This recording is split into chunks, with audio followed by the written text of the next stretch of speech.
उसको फरवरी 2019 में जो है डायरेक्टर का चार्ज दे दिया जाता है। तो आपको क्या लगता है कि उस पर इन्वेस्टिगेशन प्रॉपर हो पाएगी? जो ऋषि कुमार वशिष्ठ है उसने इस पर पूरा अपना राज्य समझा और जो भी रिकॉर्ड है वो अब तक तो मेरे हिसाब से तो एक भी रिकॉर्ड नहीं बचा होगा, सब खत्म कर दिए होंगे। और जब ये इन्वेस्टिगेशन अभी चल ही रही है, अभी इसमें कुछ भी सामने नहीं आया, कोई चार्जशीट दाखिल नहीं हुई, कुछ नहीं हुआ। DOPT, department of legal affairs, ministry of culture को सरेआम जो है उनको आईना दिखाती है कि देखो हम कुछ भी कर सकते हैं, आप कुछ नहीं कर पाओगे। वहाँ जो है क्लियरली प्रूफ करता है open corruption, total open corruption और विलफुल मिसयूज ऑफ पावर। नमस्कार, आप देख रहे हैं महाखबर। मैं सुधाकर सिंह। इस देश में जब 2014 में नरेंद्र मोदी की सरकार बनी तो देश को लग रहा था कि सब कुछ बदल जाएगा। कई जुमले भी चल रहे थे, बहुत हुआ भ्रष्टाचार, अब की बार मोदी सरकार। तो लोगों को लग रहा था कि शायद नरेंद्र मोदी कोई एक ऐसा तिलिस्म गढ़ेंगे, शायद ये सरकार कुछ ऐसा करेगी जिससे पुराने ढर्रे पर चल रही सरकार, पुराने ढर्रे पर चल रही संस्थाएं अचानक से बदल जाएंगी और भ्रष्टाचार और ऐसी जो भी इस देश के तंत्र में है वो ठीक हो जाएंगी। लेकिन फिलहाल अभी तक भी ऐसा कुछ नहीं लग रहा। नरेंद्र मोदी सरकार को भी करीब करीब 8-9 साल हो गए। अब 1 साल बाद चुनाव है। 9 सालों में ऐसा कुछ नहीं हुआ। हम बात करेंगे, हमारे साथ विनोद कटारिया जी हैं और हम बात करेंगे और जानेंगे कि मिनिस्ट्री में किस तरीके से बिना किसी के संज्ञान में लिए मिनिस्ट्री में किस तरीके से भ्रष्टाचार हो रहे हैं, चाहे वो स्कॉलरशिप भ्रष्टाचार हो, चाहे तमाम तरह के भ्रष्टाचार। हम तमाम मुद्दों पर बात करेंगे और जानेंगे कि कैसे चल रही हैं, किसकी संलिप्तता है, कौन ये कर रहा है, तमाम बातें हम जानेंगे। पहले तो बात करते हैं आपकी सर। पहले तो स्वागत है आपका। नमस्कार। ये जो लगातार CCRT में घोटाले खुल रहे हैं, इसके पहले भी जो देखा गया कि बच्ची जो स्कॉलरशिप के जो पैसे थे या जो घोटाले थे वो लगातार हो रहे थे और अभी भी ये जो भी तमाम मुद्दे हैं वो कोर्ट में हैं। बाकी इसके बाद भी कुछ समझ में नहीं आ रहा है कि कैसे हो रहा है, किसके संज्ञान में हो रहा है। आप इस बारे में लगातार कोर्ट में इस पिटीशन हो या कोर्ट में इस मुद्दों को देखते हैं, क्या आपको लगता है? नमस्कार जी, मैं ये कहना चाह रहा हूँ कि ये CCRT जो है एक रजिस्टर्ड सोसाइटी है और एक ऑटोनमस बॉडी है जो कि फुल्ली फंडेड है मिनिस्ट्री ऑफ कल्चर के अंडर। मिनिस्ट्री ऑफ कल्चर जो है एडमिनिस्ट्रेटिव बॉडी है जिसका कर्तव्य बनता है पूरा as a administrative controller to control the fund and assets of ministry CCRT। और मैं इसमें आपको सबसे पहले ये बताना चाहता हूँ कि 2017-18 में CCRT में एक स्कॉलरशिप स्कैम हुआ था। जिस टाइम पे ये स्कॉलरशिप स्कैम हुआ उस समय जो एक्स डायरेक्टर तो CCRT के मिस्टर GC जोशी जी थे, उन्होंने के कंप्लेंट पे इन्होंने दिल्ली पुलिस ने इस पे FIR दर्ज करी 36/2018। फरवरी में ये FIR दर्ज हुई 2018 में। उसके बाद इसमें जो है एक किसी व्यक्ति ने पब्लिक इंटरेस्ट लिटिगेशन फाइल करी। पब्लिक इंटरेस्ट लिटिगेशन फाइल होने के बाद ये जो CCRT स्कॉलरशिप का जो मुद्दा है वो दिल्ली पुलिस क्राइम ब्रांच के हाथ में दिया गया इन्वेस्टिगेशन के लिए। जब ये investigation Delhi police crime branch के दौरान चल रही थी, उसी बीच जो है इसमें जो है 31 जुलाई 2018 में जो GC जोशी जी हैं वो रिटायर हुए और रिटायर होने के बाद जो है इस स्कॉलरशिप स्कैम में जो खुद कंप्लेनेंट थे GC जोशी जी और अनिल कोहली जी, उनको जो है क्राइम ब्रांच ने अरेस्ट किया। अब आपको उनके रिटायरमेंट के बाद 31 जुलाई के बाद इसमें जो डॉक्टर चेतन सिंह जो सीनियर मोस्ट डिप्टी डायरेक्टर थे उनको CCRT का चार्ज दिया गया एज ए डायरेक्टर जो है एडहॉक बेसिस पे till the appointment of regular director. लेकिन उनको भी क्या है इसमें फरवरी 2019 में रिवर्ट बैक करके दोबारा से डिप्टी डायरेक्टर का चार्ज दे दिया गया और उसके अलावा जो फरवरी 2019 में वो चार्ज ऋषि कुमार वशिष्ठ को दे दिया गया। और आपको ये जानकर बड़ी हैरानी होगी, जिस समय ये स्कैम हुआ उस समय ऋषि कुमार वशिष्ठ जो हैं वो खुद ही स्कॉलरशिप सेक्शन के इंचार्ज थे as a deputy director scholarship. अब आपको तो ये हैरानी होगी, किसी को भी होगी, अनजान व्यक्ति को भी हैरानी होगी एज ए लेमैन कि जिस व्यक्ति के इंचार्ज में वो स्कॉलरशिप सेक्शन था उसको मिनिस्ट्री ऑफ कल्चर ने जो है डायरेक्टर का चार्ज 2019 में, फरवरी 2019 में क्यों दिया। फरवरी 2019 में जब इनको ये चार्ज दिया, तब उस समय आपको और भी ज़्यादा हैरानी होगी कि उस समय जो है दिल्ली पुलिस क्राइम ब्रांच में इन्वेस्टिगेशन चल रही थी और इसमें कोई भी चार्जशीट दाखिल नहीं हुई थी।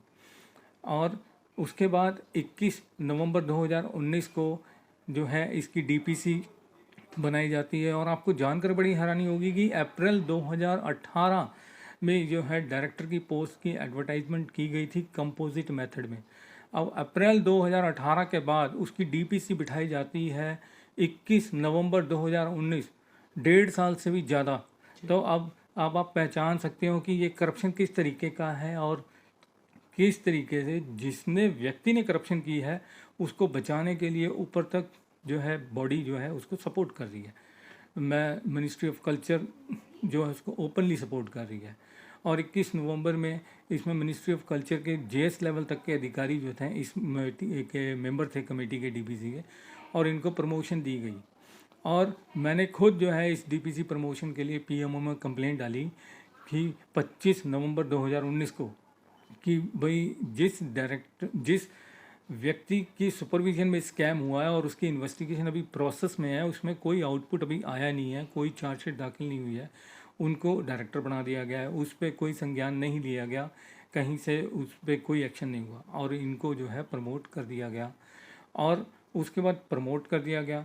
और अब आपको जानकारी सुनकर और भी ज़्यादा हैरानी होगी कि ये जब इन्वेस्टिगेशन इनिशियल फेज में जो क्राइम ब्रांच ने जो इन्वेस्टिगेशन कर रही थी वो द्वारका कोर्ट में चल रहा था।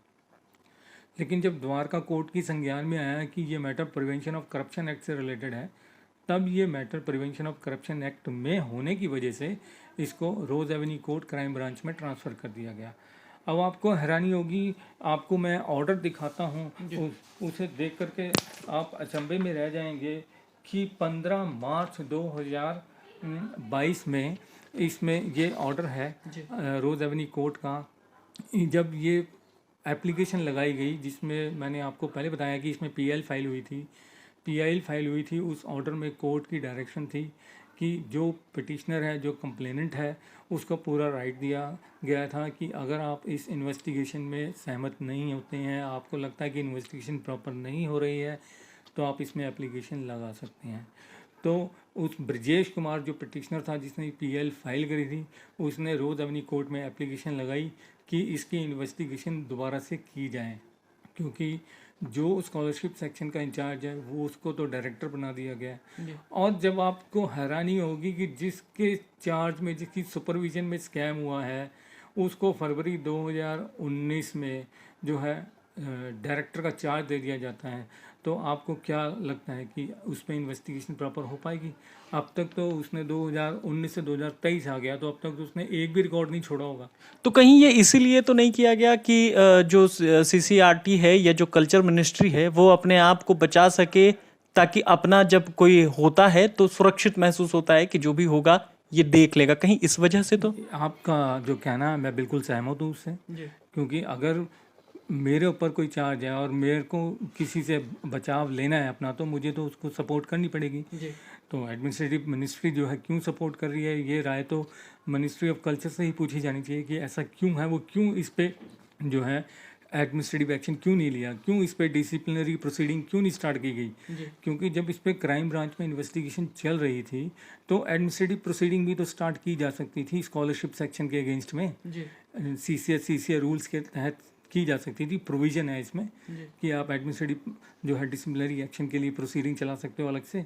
जो क्राइम ब्रांच की चल रही हो तो क्रिमिनल एक्शन है, एडमिनिस्ट्रेटिव एक्शन तो कुछ भी नहीं लिया गया इसमें। और जब एडमिनिस्ट्रेटिव एक्शन नहीं लिया गया तो उस जो ऋषि कुमार वशिष्ठ है उसने इस पर पूरा अपना राज्य समझा, और जो भी रिकॉर्ड है वो अब तक तो मेरे हिसाब से तो एक भी रिकॉर्ड नहीं बचा होगा, सब खत्म कर दिए होंगे। और ये वही ऋषि कुमार हैं जिनके ऊपर जब ये स्कॉलरशिप स्कैम हुआ तमाम खबरों में सुर्खियां बनी थी। 2018 की बात है, तमाम अखबारों और मीडिया चैनलों में ये सुर्खियां बनी थी। ये वही ऋषि कुमार हैं और उनके बाद ऋषि कुमार को फिर से प्रमोशन दिया गया 21 नवंबर 2019 में जी। और मैं अपनी बात पे वहाँ पर वापस आना चाहता हूँ कि जो इसमें हाई कोर्ट ने डायरेक्शन दी थी कि जो कंप्लेनेंट है उसको राइट दिया था कि अगर इन्वेस्टिगेशन प्रॉपर नहीं है आप एप्लीकेशन लगा सकते हैं, आपका राइट है, लीगल प्रोविज़न में आप जा सकते हैं। तो उस लीगल प्रोविज़न में जाते हुए जिन्होंने पीएल फाइल करी थी, मिस्टर ब्रजेश नाम के एक कैंडिडेट थे, उन्होंने दोबारा एप्लीकेशन जब रोज़ अपनी कोर्ट में लगाई तो जब हमें पता चला, हमारे संज्ञान में आया, तो हम उनमें से कोइंसिडेंस कह सकते हैं कि एक जो काउंसिल थे वो हमारे नोन थे, जो हमें जानते थे। हमें उनसे पता चला कि जो ब्रजेश जी हैं उनको अप्रोच करें, वो हमारे भी कई रिट में, मेरे रिट में हमारे साथ हैं। तो हमें पता चला कि उन्होंने अप्रोच करी उस एप्लीकेशन, उन्होंने उन्हीं काउंसिल को अप्रोच किया, तो उन काउंसिल से हमें पता चला। और जब उन्होंने एप्लीकेशन लगाई तो मैं आपको एक बताना चाहता हूँ कि 15 मार्च 2022 15 मार्च 2022 को ऋषि कुमार वशिष्ठ, बस जिसके अंदर दिमाग में शातिर या चोरपंथी चल रही होती है तो उसको शक रहता है कि उस कोर्ट में मेरे खिलाफ क्या हो रहा है। जब उसको पता चला कि इसमें एप्लीकेशन लगी है रोज़ एवेन्यू कोर्ट में सीसीआरटी स्कॉलरशिप स्कैम में, तो उन्होंने एक प्राइवेट काउंसिल यशपाल रंगी को उसमें भेजा कि वहाँ पर पता किया जाए कि वहाँ पर क्या चल रहा है, जिससे कि उसको पता चला है। अब आपको मैं कोर्ट का ही ऑर्डर पढ़ के बता रहा हूँ। कोर्ट के ऑर्डर में जो माननीय न्यायाधीश महोदय हैं उन्होंने उनसे पूछा, जो counsel Yashpal Rangi is present on behalf of Rishi Kumar Vashishtha and he call himself as counsel representing complainant whereas he is not informant oblique complainant of this case. Anyhow, when he was questioned whether he want to make any submission in this matter, he stated that he does not wish to make any submission presently. तो अब आप इस statement से क्या समझते हो कि जिस काउंसिल को उन्होंने खुद वहाँ भेजा ये देखने के लिए कि इन्वेस्टिगेशन में क्या चल रहा है, कोर्ट प्रोसीडिंग कहाँ तक पहुँच रही है।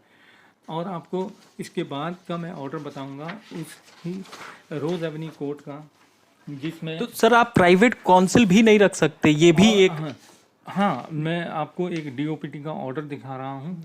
ये जुडिशियल ब्रांच का है, ministry of law and justice का, डिपार्टमेंट ऑफ लीगल अफेयर का, जुडिशियल सेक्शन का। ये 29 जून 2017 का ओएम है, ऑफिस मेमोरेंडम। इसमें क्लियर गाइडलाइंस है for engagement and appointment of government counsel from the panel of Union of India for defending court cases where Union of India is also a party along with an autonomous body. अब आपको जानकर इस सबसे बड़ी हैरानी होगी कि ये रोज़ एवेन्यू में कोर्ट केस चल रहा है, जो प्रिवेंशन ऑफ करप्शन एक्ट में चल रहा है, उसमें ऑलरेडी गवर्नमेंट काउंसिल की तरफ से, स्टेट की तरफ से बंदा आता है, काउंसिल आता है, पीपी आता है, पब्लिक प्रोसिक्यूटर आते हैं। तो ये प्राइवेट काउंसिल भेज करके ऋषि कुमार वशिष्ठ क्या साबित करना चाह रहे थे कि उनके पास वो सीट पे बैठे हैं तो पब्लिक मनी का मिसयूज़ अपने तरीके से कैसे भी कर सकते हैं। ये पूरी जनता के, ऑल टैक्स पेयर की मनी है, ये किसी ऋषि कुमार वशिष्ठ की पर्सनल प्रॉपर्टी तो नहीं है। ऋषि कुमार पे एक और अभी जब कोर्ट ने दोबारा 2022 में लिखा कि फिर से इस पर जांच हो और सब जांच के दायरे में है, फिर भी ऋषि कुमार को एक्सटेंशन दे दिया जाता है बिना किसी विज्ञापन के, बिना किसी सहमति के। ऐसा कोई मामला है? हाँ, ऐसा है। मैं आपको ये बता रहा हूँ कि 29 मार्च 2022 को इसमें जो ऑर्डर दिया गया कि ये जो इन्वेस्टिगेशन पहले जो हुई थी प्राइम करप्शन ऑफ एक्ट में, वो इनकम्पिटेंट पर्सन के द्वारा की गई थी section 17 prevention of corruption act में। तो इसमें री इन्वेस्टिगेशन के ऑर्डर हुए हैं और अभी वो इंक्वायरी चल रही है प्रिवेंशन ऑफ करप्शन एक्ट में। अब आप ये देखिए कि जो पहली इन्वेस्टिगेशन हुई वो तो नल एंड वाइड हो गई, और अब ये investigation as per latest order of Rose Avenue court complaint case, corruption case number 27 और 2020 में दोबारा रीऑर्डर की गई है। और जब ये इन्वेस्टिगेशन अभी चल ही रही है, अभी इसमें कुछ भी सामने नहीं आया, कोई चार्जशीट दाखिल नहीं हुई, कुछ नहीं हुआ, और उसमें ऋषि कुमार वशिष्ठ जो 31 जनवरी 2023 में रिटायर हो रहे थे, उनको इन्होंने एक्सटेंशन दे दी। और आपको हैरानी होगी, मैं आपको सबूत दिखा रहा हूँ कि ये एक्सटेंशन जो है सीसीआरटी की एक सोसाइटी जो है अपने अप्रूवल से ऋषि कुमार वशिष्ठ को एक्सटेंशन दे देती है 1 साल की, 1 फरवरी 2023 से जनवरी 31 2024 की। और आपको जान करके बड़ी हैरानी होगी, मैं आपको ये दिखा रहा हूँ, ये सीसीआरटी का जो है ऑर्डर है। ये ऑर्डर 27 दिसंबर 2022 का साइन किया हुआ है, और ये साइन किया हुआ है Harish Chandra officer on special duty. और जैसा कि मेरे को एडमिनिस्ट्रेटिव सर्विसेज में काफ़ी एक्सपीरियंस है, आपके पास ऑफिसर ऑन स्पेशल ड्यूटी की CCRT में कोई पोस्ट ही नहीं है। अगर ये पोस्ट है तो CCRT ये बता दे मिनिस्ट्री ऑफ कल्चर से इन्होंने कब अप्रूवल लिया और मिनिस्ट्री ऑफ फाइनेंस ने इसका कब एक्सपेंडिचर का अप्रूवल दिया। आप अपने हिसाब से कभी भी कोई भी पोस्ट बना लेते हो, अपने हिसाब से कोई भी पोस्ट रीडेजिग्नेट कर लेते हो, तो ये आप तो ओपन ही गवर्नमेंट को खुद ही चैलेंज कर रहे हो। एक रजिस्टर्ड सोसाइटी ओपनली शरेआम DOPT, department of legal affairs, ministry of culture को सरेआम जो है उनको आईना दिखाती है कि देखो हम कुछ भी कर सकते हैं, आप कुछ नहीं कर पाओगे हमारा। ठीक है। और आपको ये लेटर मैंने दिखाया कि इसमें एक्सटेंशन दी गई और 27 दिसंबर 2022 को की गई। अब आपको पता है, जब आपको ये पता है, मिनिस्ट्री ऑफ कल्चर को भी पता है कि 31 जनवरी 2023 में ऋषि कुमार विशेष, जिसको इन्होंने इलीगल तरीके से प्रमोट भी किया है, ठीक है, आप उनकी जो रिटायरमेंट है सुपर एनुएशन में रिटायरमेंट है, और सुपर एनुएशन की रिटायरमेंट की गाइडलाइंस क्लियर है जो भारत सरकार ने दी है, जो है 9 दिसंबर 2002 का OM है, डिपार्टमेंट ऑफ पर्सनल DOPT का, पर्सनल एंड ट्रेनिंग का। इसमें रूल 56D है, means statutory provision, fundamental rules सबका ओपन वायलेशन है।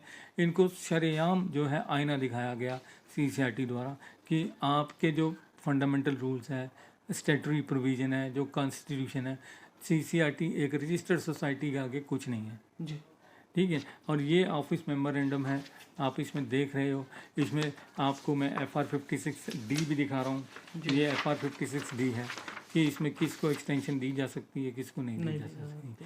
अब आप ये एक्सटेंशन आप क्लियरली शो करती है कि एडमिनिस्ट्रेटिव मिनिस्ट्री इन पे एक्शन क्यों नहीं ले रही। ये एक बहुत बड़ा क्वेश्चन मार्क है। ये क्वेश्चन मार्क जो है क्लियरली प्रूफ करता है open corruption, total open corruption और विलफुल मिसयूज ऑफ पावर। इसको आप जो है एक मर्डर भी कह सकते हैं, ओपन मर्डर चल रहा है, ओपन मर्डर का केस का भी इसको कहा जा सकता है। जी।